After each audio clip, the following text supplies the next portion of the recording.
ಗ್ರಾಮಾಂತರ ಜಿಲ್ಲೆಯ ದೇವನಹಳ್ಳಿ ತಾಲೂಕಿನಲ್ಲಿ ಜೆಡಿಎಸ್ ಸದಸ್ಯತ್ವ ಅಭಿಯಾನ ಕಾರ್ಯಕ್ರಮ ನಡೆಯಿತು. ಈ ಕಾರ್ಯಕ್ರಮದಲ್ಲಿ ಜೆಡಿಎಸ್ನ ಯುವ ಘಟಕದ ರಾಜ್ಯಾಧ್ಯಕ್ಷ ನಿಖಿಲ್ ಕುಮಾರಸ್ವಾಮಿ ಭಾಗಿಯಾಗಿ ಕಾರ್ಯಕ್ರಮಕ್ಕೆ ಚಾಲನೆ ನೀಡಿದರು.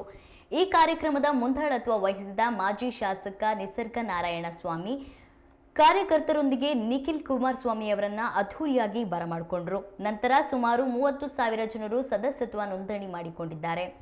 ಸಾವಿರಾರು ಸಂಖ್ಯೆಯಲ್ಲಿ ಸೇರಿದ್ದ ಜನರನ್ನ ಉದ್ದೇಶಿಸಿ ನಿಖಿಲ್ ಕುಮಾರಸ್ವಾಮಿ ಮಾತನಾಡಿದರು.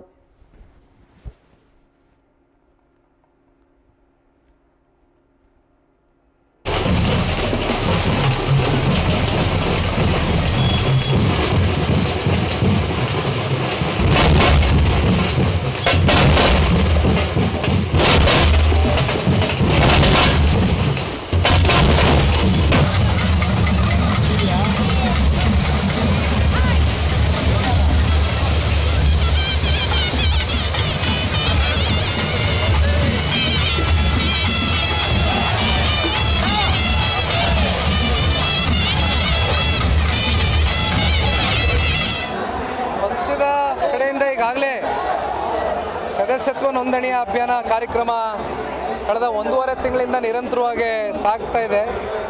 ಇವತ್ತು ವಿಶೇಷವಾಗಿ ದೇವನಹಳ್ಳಿ ತಾಲೂಕಿನ ಮಾಜಿ ಶಾಸಕರಾಗಿರ್ತಕ್ಕಂಥ ನಾರಾಯಣ ಸೋಮಣ್ಣ ಅವರ ನೇತೃತ್ವದಲ್ಲಿ ಹಾಗೂ ಪಕ್ಷದ ಮುಖಂಡರು ಕಾರ್ಯಕರ್ತರ ಸಹಕಾರದಿಂದ ಭಾಳ ಯಶಸ್ವಿಯಾಗಿ ಐತಿಹಾಸಿಕವಾದಂಥ ಒಂದು ಕಾರ್ಯಕ್ರಮವನ್ನು ನೆರವೇರಿಸಿಕೊಟ್ಟಿದ್ದಾರೆ. ಪಕ್ಷದ ಕಡೆಯಿಂದ ಈಗಾಗಲೇ ಸದಸ್ಯತ್ವ ನೋಂದಣಿಯ ಅಭಿಯಾನ ಕಾರ್ಯಕ್ರಮ ಕಳೆದ 1.5 ತಿಂಗಳಿಂದ ನಿರಂತರವಾಗಿ ಸಾಗ್ತಾ ಇದೆ. ಇವತ್ತು ವಿಶೇಷವಾಗಿ ದೇವನಹಳ್ಳಿ ತಾಲೂಕಿನ ಮಾಜಿ ಶಾಸಕರಾಗಿರ್ತಕ್ಕಂಥ ನಾರಾಯಣ ಸ್ವಾಮಿ